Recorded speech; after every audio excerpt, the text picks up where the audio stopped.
Bom dia, Grupo Adoração, Grupo do Coração de Deus. Bom dia a todo o grupo parceiro da Palavra da Rita Bittencourt. Bom dia a todo o grupo de WhatsApp, a todos os missionários e missionárias do Amanhecer com Jesus. Hoje eu trago uma palavra diretamente do coração de Deus para mim e para a tua vida, cujo tema é: aquilo que consegue ganhar a minha atenção certamente definirá o meu futuro. Forte esse tema, né? Aquilo que consegue ganhar a minha atenção certamente definirá o meu futuro. E o texto está lá em Mateus 27, 34. É muito pequeno o versículo que nós vamos ler hoje, mas eu vou falar um pouquinho do que antecedeu a esse acontecimento. Foi um momento em que Jesus foi levado para ser crucificado, foi para o julgamento, Pôncio Pilatos lavou as mãos, deixaram que o povo, fizesse o julgamento por conta própria, e entre ele e Barrabás, o povo escolheu Barrabás. E sem nenhuma culpa, sem nenhum motivo, o povo escolheu que ele fosse crucificado, ou seja, que fosse morto com morte de cruz, que era a mais vergonhosa e humilhante da época. Era para ladrões, para pessoas que... Era uma sentença de morte da pior espécie que podia ter na época. E foram levando e cuspindo nele, e falando: se você é Deus, salva-te a ti mesmo. E os discípulos todos se espalharam, cada um foi para um lado, correu. Somente um discípulo secreto ficou junto e ajudou ainda a carregar a cruz, né? E depois de todas essas humilhações, de rasgarem as roupas dele, lançarem sorte, fizeram coroa de espinhos, e ele disse para Deus que, se fosse possível, tirasse dele esse cálice, mas, portanto, que fosse feita a vontade do Pai e não a dele. Certo? E também naquele momento, antecedendo algum tempo da crucificação e da morte dele, ele perguntou para o Pai: Deus meu, por que me desamparaste? Ou seja, por quê? Por que será que Deus naquele momento teve que virar-se? Porque ele não podia conter o meu e o teu pecado. Mas como se Jesus já morreu há tanto tempo? Mas ele morreu pelo pecado daquele povo lá. Inclusive, ele intercedeu naquele momento. Ele disse assim: Pai, perdoa-os. Eles nem sabem o que fazem. São sem noção, eles não têm noção do que eles estão fazendo. E tinham 2 ladrões sentenciados do lado dele. Ele foi crucificado junto com 2 condenados, porque eram infratores verdadeiramente. Esses foram condenados na lei dos homens à morte por conta dos procedimentos. E ainda um dos ladrões escarneceram dele no momento. Falou: se você é filho de Deus mesmo, cara, você ficou aí pregando e falando e acontecendo. Salva você mesmo, se tu é o cara. E o outro ainda olhou para ele e falou: Rabi, se você puder, quando você estiver no céu, lembra de mim, né? Tenha misericórdia de mim. E no último momento de maior dor, de um sofrimento incalculável, ele estava todo dilacerado, porque os chicotes, eles tinham na ponta uns guizos que eram pontiagudos. Cada vez que eram lançados nas costas, no corpo dele, aqueles ganchos agarravam como se fossem garras mesmo, e iam dilacerando Jesus, rasgando tudo. Ele foi totalmente dilacerado. Ele estava desfigurado. Tamanha foi a dor e o sofrimento que Jesus passou. E ele ainda se preocupou em amar e salvar uma vida. Com todo o sofrimento, ele não se limitou na situação que ele estava, porque ele era humano. Ele estava ainda em forma humana, ainda que fosse filho de Deus unigênito. Ele veio com sentimento, com fome, com sede, com vontade de dormir. Ele sentia tudo.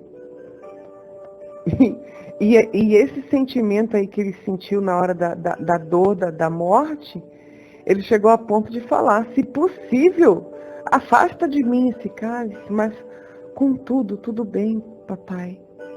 Seja feita a tua vontade, não a minha. E aí aquele ladrão falou para ele se teria condições dele lembrar, tipo assim, eu sei que eu sou ladrão, que eu não valo um pique ruído, né? Mas se o senhor puder, tem misericórdia de mim, tem? Houve um arrependimento ali no momento da morte daquele ladrão. E Jesus olhou para ele com olhos de amor, como olha sempre para mim, para você, de misericórdia, de que sempre nós temos uma segunda chance. E ele falou: fica tranquilo, ainda hoje você vai estar comigo no paraíso. Você está salvo, porque você soube me reconhecer como o único e suficiente Salvador da tua vida. Ainda hoje, tá? Mais um pouquinho só. E aí, no versículo 34 de Mateus 27, diz assim: e deram para beber vinho misturado com fel, mas, depois de prová-lo, recusou a beber. Eu vou repetir. E lhe deram para beber vinho misturado com fel, mas depois de prová-lo, recusou a beber. Fel, gente, é aquela coisa amarga, insuportável, que tem do lado do fígado da galinha. Fel representa amargura, insuportável, que você prova, passa horas com aquele amargor insuportável. Uma gotinha, um pouquinho que você deixe aquilo cair na sua boca, uma gota, é uma sensação insuportável. Por isso que a palavra raiz de amargura vem de fel, de amargura de fel, porque é algo horrível, tenebroso. Mas por que você está falando isso, Rita, que botaram uma esponja, botaram um negócio lá com fel e deram para Jesus beber e ele se recusou? O que isso tem a ver com o tema de que aquilo que consegue ganhar a minha atenção, naturalmente, certamente vai definir o meu futuro? Porque, gente, o que tem de pessoas vendo outras pessoas sofrerem em momento de dor, de muita dor, seja lá pelo que for, se é pelo casamento, se é por um filho na droga, se é por uma doença que está sofrendo, se é por uma parte financeira que está no estado de miséria. Quantas famílias no Brasil passando uma escassez, provando da amargura, da escassez escassez.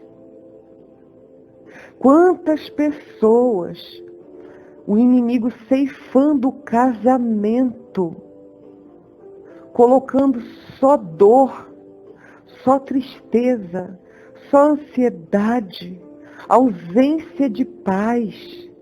O que é ausência de paz? É guerra. E aí, o que Jesus me ensina e te ensina nesse momento? Epa, já tinham colocado coroa de espinho, ele já estava dilacerado, ele já tinha amado e se preocupado com uma vida. No último momento, ele ainda salvou uma alma, ele conquistou uma alma através da humildade. Ele suportou todos os pecados, a ponto do pai ter que virar-se de costa, porque não podia, porque Deus é santo. E a santidade de Deus não pode ter mistura. É pura. E ele clamou ainda naquele momento, que foi a primeira e única vez que ele se sentiu só. Foi o momento em que ele levou sobre si todas as nossas dores, iniquidades, enfermidades, tudo, pecados, tudo. E aí ainda vem alguém usado por Satanás, pelo capeta, para colocar fel na boca dele. Ah, não! Naquele momento, a Bíblia diz, depois que ele provou, recusou-se a beber. Aleluia! O que o Senhor está querendo dizer para mim e para você hoje? Tenhamos focos, tenhamos alvos, tenhamos objetivos. Mesmo que você esteja cheio de dor e dores, mesmo que o inimigo já tenha te dilacerado, talvez você ainda não esteja dilacerado no teu corpo, mas a tua alma já está dilacerada. Teu espírito está morrendo. Você perdeu o desejo de sonhar, de viver, de cumprir o propósito de Deus, porque foi muito e tem sido muito difícil. Você talvez tenha dito para Deus, Senhor, se possível, afasta de mim esse cálice. Mas não, faça como Jesus. Pode até falar isso, mas diga para o Senhor, mas que, no entanto, seja feita a tua vontade e não a minha.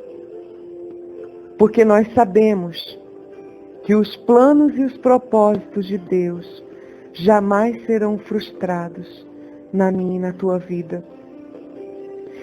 E não pare de pregar, não pare de avançar, não pare de crer, não pare de acreditar. Até o último segundo, por maior que esteja sendo a tua dor, a tua situação, ainda assim continue olhando para pessoas. Até o último segundo, o Senhor Jesus preocupou-se com pessoas, preocupou-se com vidas. E ali ele executou a salvação de um ladrão, de um pecador e de um sentenciado à morte. Mas no momento que a afronta de Satanás veio, foi como se Jesus tivesse dito, olha aqui, diabo, chega, tá? Até aqui o meu pai permite, até aqui você, porque era propósito e é propósito do meu pai para a humanidade. Agora botar mais fel, mais amargor na minha boca, audacioso. E ele cuspiu, e ele recusou-se a engolir mais amargura do que ele já estava levando da minha e da tua vida. Por isso agora, nesse momento, num ato profético, o Robassori Cantori Alarabachores, eu quero que nessa manhã, que se inicia essa semana, nós digamos para o Senhor, Senhor, nós entendemos,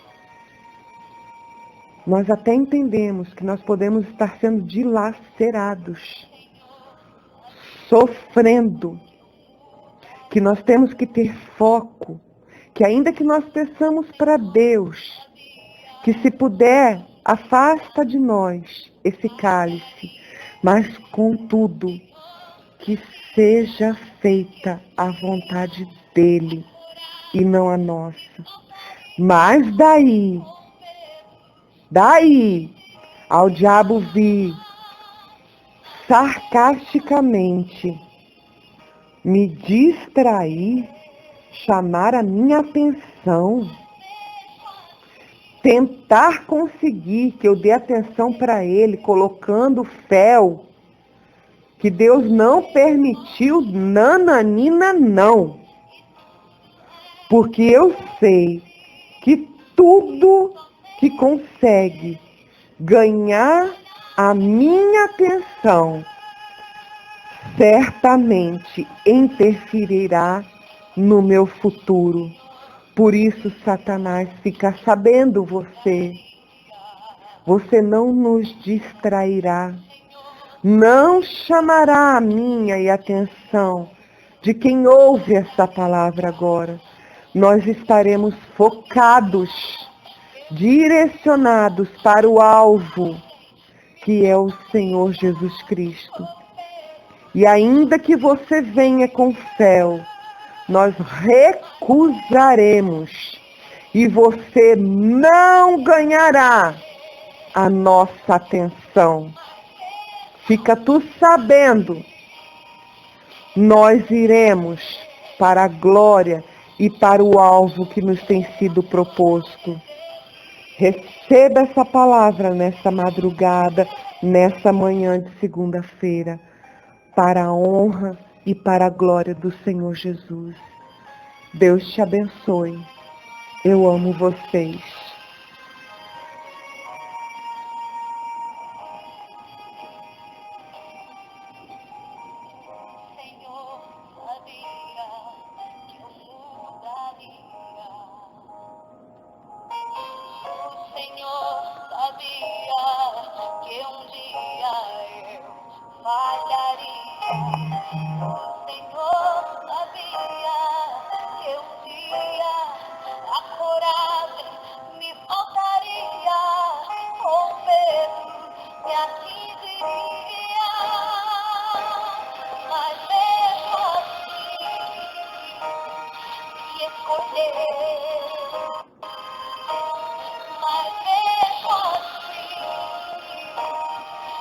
Porque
a